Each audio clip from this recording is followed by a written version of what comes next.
السلام علیکم دوستو، میں ہوں محمد کاشف اور آپ دیکھ رہے ہیں انفو کائنات۔ ڈاکٹر نور العین جو امریکہ کے شہر ہوسٹن میں مقیم ہیں اور کسی پرائیویٹ فورم میں بطور سائیکولوجسٹ اپنی خدمت سر انجام دے رہی ہیں، وہ بتاتی ہیں مجھے میری کمپنی کی طرف سے ایک کیس سونپا گیا۔ مجھے ایک ایسی ماں کا سیکشن لینا تھا جس نے اپنے ہاتھوں سے اپنی اولاد کو ذبح کر دیا تھا۔ خیر، ڈائریکٹر کے حکم کی پیروی کرنا میری مجبوری اور فرض بھی تھا۔ اگر کمپنی کے ڈائریکٹر کا حکم نہ ہوتا تو بھی بطور ڈاکٹر میرا یہ فرض بنتا تھا کہ میری وجہ سے اگر کسی کو سکون میسر ہو تو میں اسے ضرور فراہم کروں۔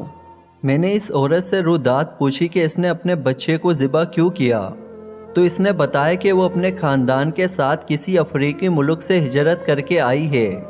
غیر قانونی طور پر بارڈر کراس کرتے ہوئے وہ ایک لمبے عرصے کے بعد امریکہ پہنچی ہے اور یہیں مقیم ہو گئی ہے۔ اس کے شوہر کینیڈا میں ہی فوت ہو گئے تھے۔ شوہر کی وفات کے کچھ عرصے بعد تک وہ کینیڈا میں مقیم رہی، لیکن ان کا خواب تھا امریکہ میں بسنے کا، اور پھر اپنے خواب کی تکمیل کے لیے وہ امریکہ آ گئی۔ امریکہ آنے کی وجہ صرف خواب کی تکمیل نہیں تھی، بلکہ کینیڈا میں شوہر کے وفات کے بعد گھر کے مالی حالات بہت خراب ہو گئے تھے، کیونکہ وہ لوگ غیر قانونی طور پر کینیڈا میں مقیم تھے، اس لیے حکومت سے بھی مدد کی اپیل نہیں کر سکتے تھے۔ اسی لیے انہوں نے مجبوراً امریکہ کی طرف ہجرت کی اور امریکہ میں آ بسے، مگر یہاں آ کر بھی ان کے حالات میں کوئی زیادہ سدھار پیدا نہ ہوا، کیونکہ وہ یہاں پر بھی غیر قانونی طور پر مقیم تھے۔ اسی لیے نہ وہ کھل کر محنت مزدوری کر سکتے تھے اور نہ ہی حکومت سے کسی قسم کی مدد ملنے کا کوئی امکان تھا۔ جیسے تیسے کر کے انہوں نے پچھلے 1.5-2 سال گزار لیا۔ پچھلے ایک لمبے عرصے سے ان کے گھر میں اب فاقوں کی نوبت چل رہی تھی۔ تنگ آ کر انہوں نے حکومتی اداروں سے بھی مدد کی اپیل کی، لیکن کاغذات نہ ہونے کی وجہ سے ان کی مدد نہ کی گئی۔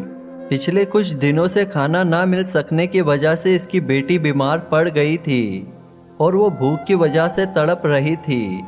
میں نے بیٹی کو لوری دے کر سلانا چاہا، مگر بھوک کی وجہ سے نیند کہاں آنی تھی۔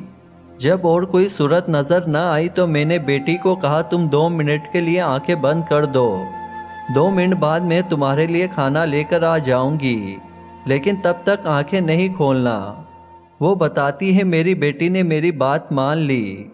میں کچن میں گئی، وہاں سے تیز دھار چاقو اٹھایا اور آ کر اپنی بیٹی کے ہاتھوں کو جکڑ کر اپنا سارا وزن بیٹی کی چھاتی پر رکھ دیا تھا تاکہ وہ زیادہ نہ تڑپ سکے، اور تیز دھار چاقو کی مدد سے بیٹی کا سر دھڑ سے جدا کر دیا۔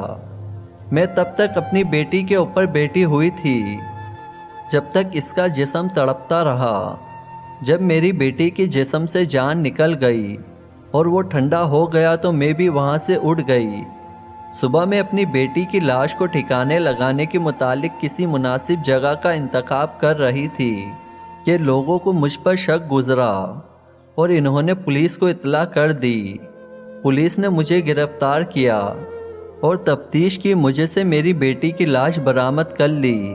اس کی داستان مکمل ہوئی تو وہ اور میں دونوں رو رہے تھے۔ خیر، میں بطور ڈاکٹر اس کا علاج کیا، اس کو سیکشن دیا اور اس کو نارمل زندگی کی طرف واپس لائی۔ اس کے جرم کی عدالت نے اسے کم سے کم سزا سنائی اور اس جرم میں امریکہ کے چند اداروں کو بھی برابر کا مجرم ٹھہرایا گیا۔ میں نے بعد میں اس واقعے کی تحقیق کی تو پتہ چلا کہ متعلقہ اداروں کی ان کے تمام افراد کے متعلق کارروائی کی گئی جن کے ذمے لوگوں کی دیکھ بھال تھی اور جنہوں نے لوگوں کی خوراک کے لیے بندوبست کرنا تھا۔ اداروں کے لوگوں نے یہ جواز پیش کیا کہ یہ لوگ غیر قانونی طور پر مقیم تھے، تو عدالت نے ان کو سختی سے سمجھایا کہ یہ غیر قانونی طور پر مقیم تھے تو بھی تو انسان تو تھے۔ نہ ریاست کے انتہائی اعلیٰ عہدے داران اس خاتون کے پاس آئے اور انہوں نے نہ ہی اس خاتون سے معذرت کی۔ اس میں جس عہدے کا جتنا جرم تھا سب کو اس کے حساب سے سزا ملی۔ خاتون کو نیشنلٹی دینے کے علاوہ بھی باقاعدہ اس کا وظیفہ مقرر کر دیا گیا اور ساتھ ہی اس کی مناسب جگہ شادی کروانے کی کوششیں بھی شروع کر دی گئی ہے۔ اب ایک نظر پاکستان پر ڈالتے ہیں۔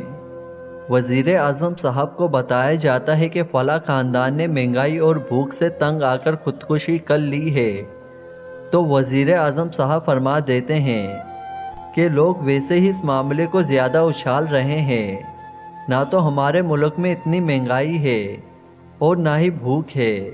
وزیر اعظم صاحب کی بات پر حیرت نہیں ہوتی، کیونکہ انہوں نے اپنی جیب سے کچھ بھی لے کر یا خرید کر نہیں کھانا پینا ہوتا ہے یا استعمال کرنا۔ مجھے حیرت ان وزیروں، سفیروں اور مشیروں پر ہے جو اپنی آنکھوں سے روز عوام کو بھوکا مرتا دیکھتے ہیں، لیکن اس کے باوجود وزیر اعظم صاحب کے بیان کی تائید کرتے ہیں۔ ہمارے حکمرانوں کے دلوں سے خوف خدا ختم ہو چکا ہے، اور ہم جیسی بے شعور عوام اس کو قسمت کا لکھا سمجھ کر خاموش ہے۔ میں بھی بس اللہ تعالیٰ سے دعا کرتی ہوں کہ اللہ تعالیٰ ہم کو ہدایت دے اور شعور عطا کرے کہ ہم اپنے اچھے برے کا فیصلہ ہم خود کر سکے۔ امید کرتا ہوں کہ آپ کو یہ میری ویڈیو پسند آئی ہوگی، تو پلیز اس ویڈیو کو لائک کریں، اپنے دوستوں میں شیئر کریں اور میرے چینل کو ضرور سبسکرائب کریں۔